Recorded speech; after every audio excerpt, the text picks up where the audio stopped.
This is code.org. I'm currently working on their CS Fundamentals course. I'm doing course D, lesson 2, Introduction to Online Puzzles, and it looks like part 8, except maybe a challenge puzzle. Challenge puzzle are lessons designed to stretch your brain. Just do the best you can. We are ready. Alright, challenge. Navigate this maze to help the bird find the pig. Ooh, the pig's kind of far. Well, it looks like I start out by going forward 1, and then up here, so I would need to turn to the left, and then I'm going to go forward twice maybe, and it's always good to run code just to try it out. Good, yes, yes, and then maybe turn to the right, and then forward 2,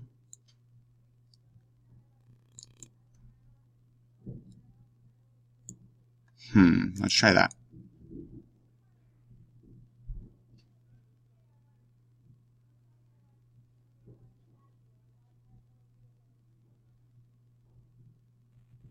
Okay, so far so good.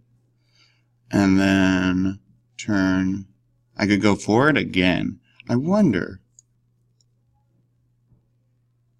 I'm trying something out here.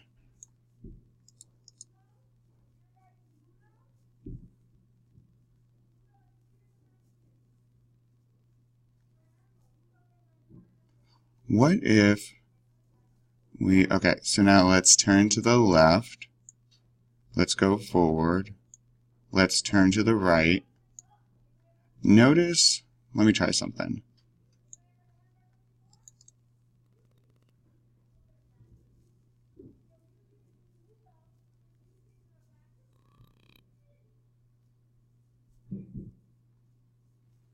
That's working. And then what? Well, then I want to turn to the left and go up. Notice though, turn to the left, move forward, turn to the right, move forward, turn to the left. I'm repeating myself. And the great thing about code is there's no reason to. Okay? So if I get rid of move forward, turn to the left, move forward, turn to the right, I'm going to get rid of all of this. It just repeats. Let's use a repeat block, 2, because I think I'm going to do it twice. I then need all my code inside of my repeat. Let's just see if this does the same thing.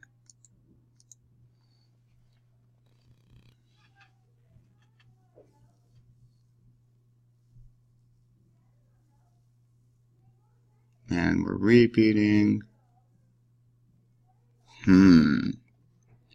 What if we try repeating 3 times?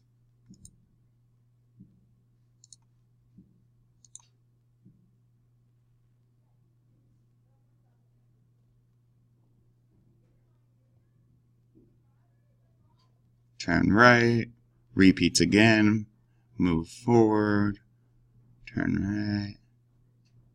Oh, what if we do it 4 times? Do you see where we're getting? What if we make all this? So what the code does is we move forward, we turn left, we move forward, we turn right. It hits the bottom of the pink, goes back to the top of the pink, and runs it all again. Let's try it now.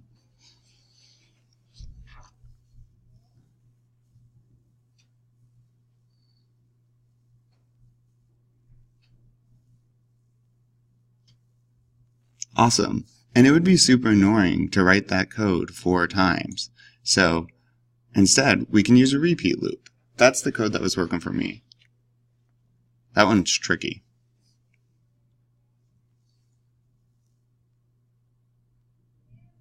Great, let's keep going.